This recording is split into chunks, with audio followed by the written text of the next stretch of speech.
Kirk initiates the self-destruct sequence of the third energy generator to stop the rebel guerrillas from obtaining it. However, he wasn't prepared for how wrong it would go. The generator lost control and ended up fusing time between the present day and the Jurassic era. As everyone stood in shock, they observed their new surroundings as gigantic Brachiosaurus appeared before them, which paid them little attention. Suddenly, the rebels were taken by surprise by a Triceratops that appeared from the forest. The commander ordered his men not to open fire, as that would only bring more danger to them in this uncertain time. Kirk recognizes that he can't control the third energy generator any longer, and that whatever it's doing will continue to do so until the entire island is engulfed by the past, trapping and destroying all who stay there. Angered and scared, the rebel leader demands that Kirk go back with them and work on another generator to replace the one that he destroyed by his own hands, and as recompense for the loss of his soldiers. Regina argues that he will never go with them and will be taken back to the United States in her custody. Having had enough of the agents, the rebel leader orders his men to kill her. The men aim their guns at her, ready to fire, but don't notice the dinosaur moving around them before it's too late, and one of the men is crushed under the weight of the massive beast. Even though it wasn't attacking them, just simply moving, it caused damage and panic, and almost cost the rebel leader his life with an unknowing flick of its tail. Using the panic to her advantage, Regina fires her grappling gun into the beast's neck to make her escape, grabbing Dr. Kirk as she swung towards it. Not wanting her to get away, the rebels opened fire towards them, but all they did was cause pain to the Brachiosaurus, which then acted in defense by standing up on its hind legs and slammed into the ground. The rebels were caught in the quake and dragged under. They made desperate attempts to escape, but the angry dinosaur slammed again and again until they were no more. It swung violently in an attempt to shake off Regina and Kirk from its neck, causing them to fly off. Quick as a flash, Regina used her grappling hook and caught onto a tree to stop them from falling from a now dangerous height. The weight of them both was straining the branch, and Kirk was feeling weakened by the gunshot he took to the back. Something overcame Kirk. The guilt of what he had done, and the feeling of paying for his sins. He told Regina to let him go and save herself. Regina refuses and tells him that he needs to live in order to help her stop the rebels, but he doesn't listen and says that he's dead already. But she is more optimistic and believes in taking gambles, and attempts to jump to another branch rather than letting herself die without attempting to get out of the situation. She counts to 3, and they both jump. As she reaches out for another tree, she misses and begins to fall, but is grabbed by Kirk, who has suddenly regained his will to live. As the weather begins to change and rain starts to fall, the rebel leader stands above his fallen comrades and regrets that they're now all dead and he is the only one left. He swears revenge on Kirk and the agents in a rage. Meanwhile, inside the facility, Rick and Gail are trapped in an elevator with the sudden appearance of the T-Rex that has them cornered, interrupting their fight. As it attempts to bite down into Gail, Rick kicks him to the side, saving his life and rolling out of the way. The T-Rex moves towards Gail. He screams out to Rick to help him, terrified of being eaten by this huge monster. Even though Gail's a traitor, he's still a human being, so Rick tries to distract the beast to get him away from his former captain. It lunges for him, but Rick quickly dodges out of the way, with the T-Rex tearing a hole in the steel wall, exposing the electrical system. An idea forms in Rick's head, and he calls for Gail to use the wires to their advantage. While the dinosaur is too busy trying to eat Rick, Gail quickly rushes to the wall and safely grabs an exposed live wire and reaches it towards the T-Rex. But unfortunately, it's not long enough. The T-Rex tail suddenly swings towards Gail, causing him to lose balance, and almost drop the live wire onto himself, but catches it just in time. As the T-Rex foot stamps down, Rick pulls Gail out of the way, saving his life for a third time. Luckily for the two agents, the beast steps on the wire and thousands of bolts surge through its body. It thrashed around as its body spasmed and ultimately collapsed to the ground and stopped moving. As the two men catch their breath, Rick asks if Gail wants to continue their fight, to which Gail replies no, and that if Rick didn't use his smarts, then they would both be dead right now. Rick tells him that even though he has done bad things, he'll look the other way. But he was unaware that while he was talking, Gail was picking up his knife and suddenly lunged at him, striking his head with the handle of his blade, knocking Rick down and stealing the floppy disk before running away. In pain, Rick gets up and swears that he won't let Gail go again. As Gail exits the facility, he notices that the world around him outside has changed somehow. He sees the helicopter in the distance and makes a break for it, hoping to escape the island. As he ran towards it, he noticed Regina supporting a wounded Kirk, and heard Rick behind him yelling at her to not let Gail get away, as he has the third energy research data. She tries to grab him, but is brushed aside. However, Gail accidentally drops the disc, and as he attempts to grab it off the floor, a knife swipes down and pierces through his hand. He screams in pain and confusion, and looks up to see the rebel leader, angered and bloodthirsty.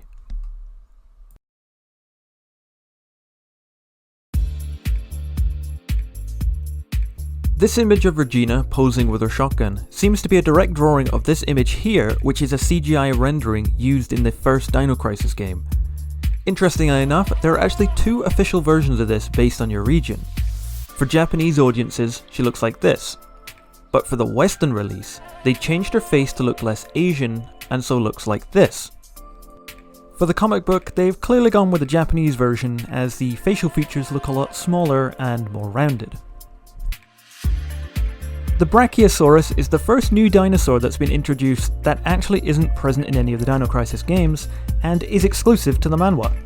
The second one, however, is the Triceratops, which does make an appearance in Dino Crisis 2, namely when Regina is crossing a bridge, you can see them in the background, and during a section in which you need to shoot at them as they're chasing you when driving to another location.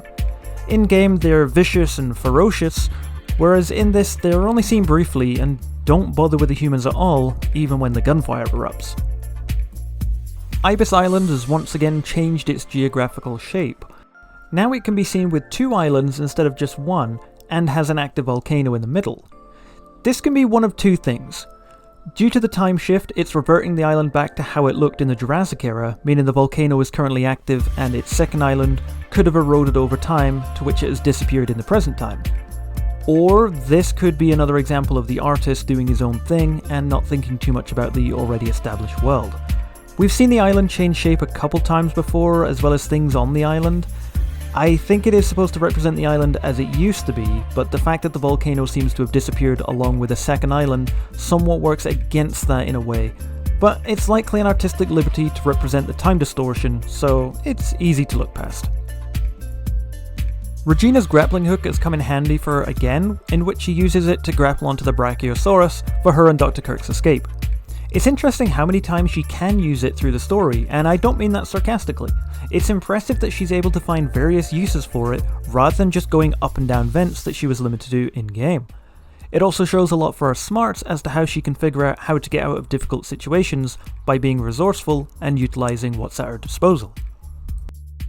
As they're hanging from the tree, Kirk says that he's weakened from the gunshot wound he sustained earlier and is finding it hard to hold on. As we can see, there is no visible wound on his back, as there's no blood on his shirt, nor is there any tearing.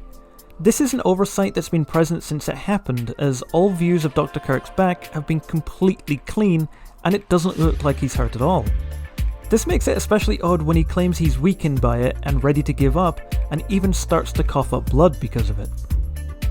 In this same scene, we start to see another side to Dr. Kirk, as his character develops, which, at this point, is really the only character that is undergoing a very noticeable change, not just from his in-game counterpart, but from how he was at the beginning.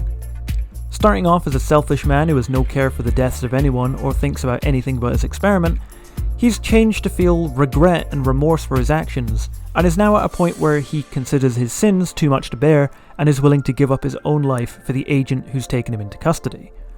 From here, it also seems as if there's some kind of budding friendship happening between him and Regina, as well as he seems to be impressed with how she handles herself, and is now taking inspiration from her philosophy on life, on how you shouldn't give up without even trying. It does come across as a little too quickly as to how fast he's changing, and could be seen as fairly cheesy, but for a comic book where words and scenes are limited, I think they did a decent job. Rick's character has always been an all-round decent guy, likes to have a laugh, cares about his comrades, and takes his job seriously, and that's been shown throughout this series, especially when it comes to him saving Gail. When he throws Gail off him to avoid the T-Rex attack, I don't believe this was just out of necessity of saving himself. Gail, traitor or not, he didn't want to see his former captain die a brutal death. Even with him being angry at him and wanting payback, he still did all he could to save him by distracting the Tyrannosaurus and coming up with a plan to use the electric cables to take it down. This good-natured personality is also somewhat of the reason why some bad things are happening in the story, however, such as the situation they're in now is because he didn't delete the data like he should have, but instead decided to save it to give it to Dr. Kirk. When he later forgives Gail and decides to ignore his betrayal, he's attacked by him, and Gail is able to escape with the data. While he is a good person, he can be seen as too trusting, and is always trying to do what he feels right seems to be somewhat misplaced. Gail's actions with the T-Rex ambush show once again how very different he is from his in-game version. I believe that in the game, he would face the T-Rex head-on and do all he could to try and keep his comrades out of harm's way, if he knew that it was an impossible situation that they could get hurt in. His ego and pride wouldn't let him do anything but die an honourable death like a good soldier, fighting to his last breath as he accepts his fate.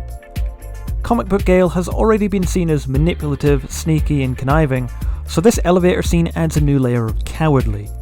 His stance as a soldier and a brave captain seems to have gone, where he's terrified of his death at the jaws of the T-Rex, which is certainly understandable. Him pleading with Rick could be him scared to die, and his pleading with the person he just tried to kill to save his life in a desperate attempt to escape, or it could be him knowing Rick's good-natured personality wouldn't let him see a person die in front of him, and he was manipulating it to save himself.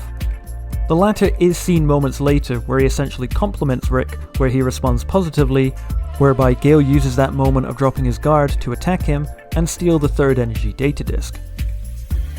Gail's choice of actions in this scene does raise a question. He had attempted to kill Rick by stabbing him before the T-Rex arrived, but was interrupted. As I said in the previous video, had they been left alone and his strength was superior, there's no doubt in my mind that he would have killed Rick. Also, remember that part of his initial plan on coming to Ibis Island included killing Rick, Regina and Cooper to cover his tracks. So, when Rick had let his guard down after the T-Rex was electrocuted, why didn't he take this opportunity to kill him when he had the chance? Gail had his knife, Rick was unaware, and the disc was right in front of him. Instead, he decides to strike his head with the knife and immobilize him for a few moments as he makes his escape. Could Rick saving his life actually have changed his mind in a certain way that he no longer wants him dead? They're still enemies, of course, but letting him live is a sort of repayment for saving him, perhaps. But that possible gesture wouldn't work much in his favour, as if Gail escapes, leaving Rick on the island would likely result in his death, meaning letting him live was pointless, or it meant that a loose end could possibly find a way off the island and report Gail's actions to the US government. I would like to believe that as a moment of character development, but I more believe it's just a way for the story to proceed without having to think too much about it. When the group found Cooper's communicator, Gail destroyed it suddenly while they were unaware, moments before the rebels arrived, where he could have easily killed both, yet let them live and be taken prisoner. I completely understand the writer wanted moments of tension and to have the characters live for the story, otherwise the adaptation would have been pretty short.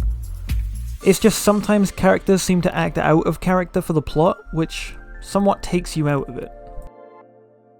The plan to electrocute the T-Rex using the exposed cables from the elevator seems to be heavily inspired from the scene in-game in which the Tyrannosaurus has finished eating some people on the elevator, coming down to the B3 level, and when it tries to attack Regina, accidentally hits into the generator and renders himself unconscious due to the massive electrical shock. Finally, when Gail makes his way towards the helicopter, was his plan to just escape then and there without bothering with the rebel troops?